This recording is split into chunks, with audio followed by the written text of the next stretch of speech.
உங்கள் favourite TV ஷோக்களை இனி miss பண்ண தேவையில்லை. ZEE5 இல் முற்றிலும் இலவசமாக காணுங்கள். இங்கேயும் எப்பொழுதும். 25 வருஷத்துக்கு முன்னாடியே இவளெல்லாம் நம்பி ஏமாந்து அசிங்கப்பட்டு போயிருக்கேன். அது மட்டும் இல்ல, இவளை நான் சேர்த்துக்க மாட்டேன்னு சொன்ன ஒரே காரணத்துக்காக இவளோட அண்ணன் என் அப்பாவை கொலை பண்ணான். அதெல்லாம் என்னால என்னைக்குமே மறக்க முடியாமதான் வெளியே சொல்ல முடியாம உள்ளுக்குள்ளேயே புழுங்கிட்டு இருக்கேன், தெரியுமா? எப்போ இந்த போட்டோவை பார்த்தனோ அப்பவே இதுக்கு மேல இவ இங்க இருக்க கூடாதுன்னு முடிவு பண்ணிட்டேன்.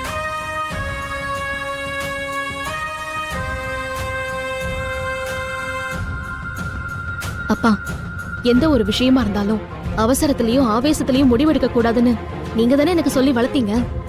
ஆனா நீங்களே இப்படி ஆவேசமா அவசரமா முடிவெடுக்கலாமாப்பா? தயவு செஞ்சு கொஞ்சம் நிதானமா யோசிச்சு பாருங்க. இங்க பாருங்க, நான் இதை இவங்களுக்காக சொல்லல. நீங்க எடுத்த முடிவு தப்பா போயிடக்கூடாதுங்கிற அக்கறையில சொல்றேன்.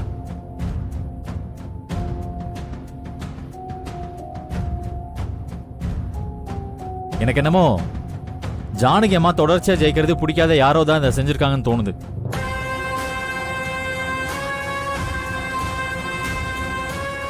அவங்க கிட்ட நேரடியா மோதி ஜெயிக்க முடியாத யாரோ தான் இப்படி ஒரு சூழ்ச்சி வலையை பின்னி அதில் அவங்கள சிக்க வச்சிருக்காங்க. ஆமா, இவ பெரிய மைசூர் மகாராணி. இவளை எதிர்க்க முடியாம சூழ்ச்சி வலை பின்றாங்க. ஏன் வேலு, முட்டு கொடுக்கலாம், ஆனா இந்த அளவுக்கு முட்டு கொடுக்க கூடாது. உண்மையை சொல்றதுக்கு பேரு முட்டு கொடுக்கறதுன்னா அது அப்படியே இருந்துட்டு போட்டுமா? ஆனா இவங்க தப்பு பண்ணிருப்பாங்கன்னு எனக்கு தோணல. அப்படின்னா நிரூபிச்சு காட்டு. சும்மா வாய் வார்த்தையில சொன்ன போதுமா? ரத்தன போன்ல வச்சிருக்கிற போட்டோ ஒரிஜினல் இல்ல, டூப்ளிகேட்னு நிரூபிக்க முடியுமா உன்னால? நிரூபிச்சு காட்டுறமா, ஆனா அது நாளைக்கே முடியுமான்னு கேட்டா அதுக்கு என்கிட்ட பதில் இல்லை. எனக்கு ஒரு 10 நாள் டைம் கொடுங்க, அது சூழ்ச்சி தான் நான் கண்டுபிடிக்கிறேன். அக்கா, அதெல்லாம் ஒண்ணும் வேண்டாம். முதல்ல இவங்களை வெளியே போக சொல்லுங்க. தினம் தினம் இவங்க முகத்துல முடிச்சுட்டு இருக்க என்னால முடியாது. முதல்ல வெளியே போக சொல்லுங்க. அப்பா, திரும்பவும் அவசரப்படாதீங்க.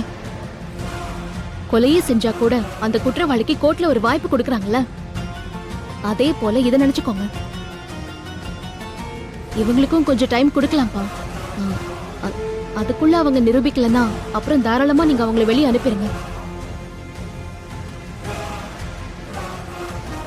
இப்ப நீ எதுக்காக அவளுக்கு இந்த அளவுக்கு பறிஞ்சு பேசுறேன்னு புரியல வள்ளி. என்னமோ பண்ணி தொலைங்க.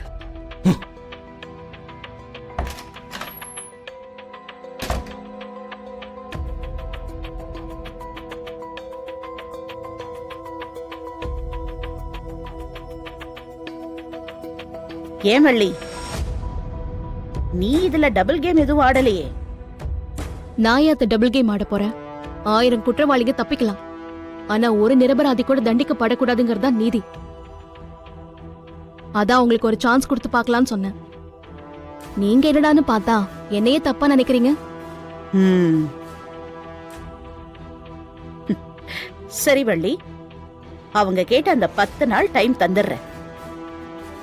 ஆனா அதுக்குள்ள அவங்க நிரூபிக்கலனா வேற ஆப்ஷனே இல்ல. பெட்டி படுக்கையெல்லாம் எடுத்துக்கிட்டு வீட்டை விட்டு போயிட்டே இருக்க வேண்டியதுதான். சரிங்க அத்தை.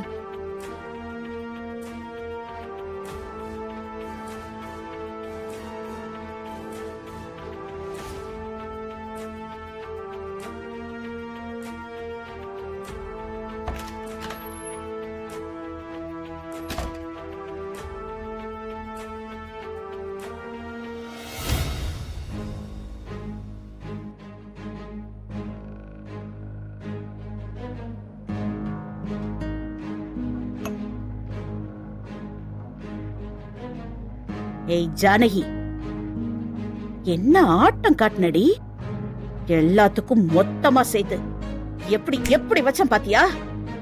இதுக்குதான் வேதநாயகி கிட்ட வச்சுக்க கூடாதுன்னு சொல்றது. 10 நாள் இல்ல, 300 நாள் ஆனாலும் உன்னால ஒண்ணும் பண்ண முடியாதுடி. நீ இந்த வீட்டை விட்டு வெளியில போய் தான் ஆகணும்.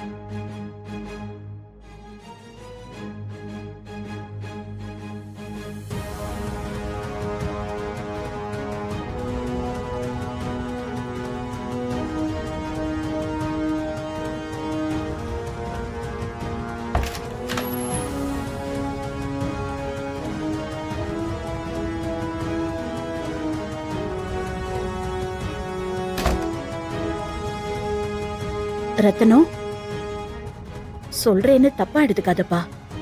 இதெல்லாம் 25 வருஷத்துக்கு முன்னாடியே அம்பலமான விஷயம் தானே. இப்ப எதுக்கு நீ இந்த மாதிரி டென்ஷன் ஆயிட்டு இருக்க? உன் உடம்பு இருக்கிற நிலைமைக்கு இவ்ளோ டென்ஷன் ஆக்குறது நல்லதே இல்லப்பா. ஏங்கா, நான் யாருக்கு என்ன பாவம் பண்ண? எனக்கு மட்டும் ஏங்கா இப்படி எல்லாம் நடக்குது? இந்த வயசுல ஃபேஸ் பண்ண வேண்டிய பிரச்சனை அதெல்லாம். சத்தியமா என்னால முடியலக்கா. அது சரிதான் ரத்னம். வெளியில நின்னு வேடிக்கை பாக்குற என்னாலேயே அந்த ஜானகி பண்றதை ஏத்துக்க முடியல. பாவம், சம்பந்தப்பட்ட ஒன்னால எப்படி தாங்கிக்க முடியும்? ஜானகி திரும்ப வந்ததும் அவ பழைய மாதிரி இருக்க மாட்டான்னு தப்பா நினைச்சிட்டோம். ஆனா அவ கொஞ்சம் கூட மாறலன்னு அந்த போட்டோவை பார்க்கும் போதுதான் தெரியுது.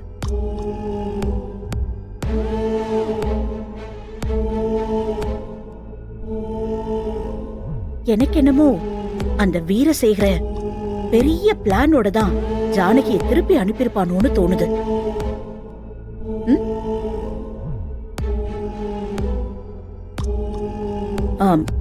முதல்ல உன்னோட பேச்ச மீறி வேலனுக்கு வள்ளியே கல்யாணம் பண்ணி வச்சா.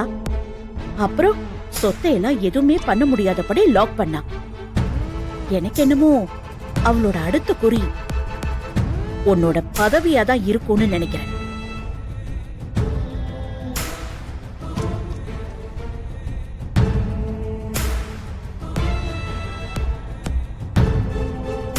ஒன்ன அமைச்சர் பதவியிலேருந்து இறக்கிட்டு அந்த இடத்துல வீரசேகரனை உட்கார வைக்கிறதா அவளோட குறிக்கோளா இருக்கும்னு நினைக்கிறேன்.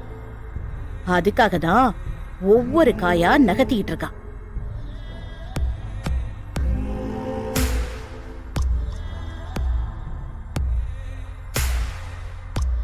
அக்கா, அந்த 2 பேரோட தலையும் 25 வருஷத்துக்கு முன்னாடியே தரையில விழுந்திருக்கணும். நான் இல்லைன்னா என் பொண்ணு தனியா தவிச்சு நிப்பாளுங்கிற ஒரே காரணத்துக்காக தான் அவங்கள உயிரோட விட்டேன். ஆனா இன்னைக்கு அப்படி இல்ல. நான் எல்லாத்துக்கும் துணிஞ்சுதான் இருக்கேன். இல்லப்பா ரத்னம், அன்னைக்கு நீ நினைச்ச மாதிரி இன்னைக்கு உன்னால எதுவும் செய்ய முடியாது. ஏன்னா வள்ளி அவளுக்கு சப்போர்ட் பண்ணி பேச ஆரம்பிச்சுட்டா. இனிமே ஜானகி உன்னால ஈஸியா எதுவும் பண்ணிட முடியாது. அவளை ஏதாவது பண்ணணும்னா வள்ளியை தாண்டி போய் தான் பண்ண முடியும். ஆனா ஒண்ணு ரத்தனம், யார் எப்படி மாறினாலும் சரி, உன்னோட அக்கா என்னைக்கு உன் பக்கம் தான் நிப்பேன். உன் மனசுல வச்சுக்கோ. பாத்துக்கலாம்.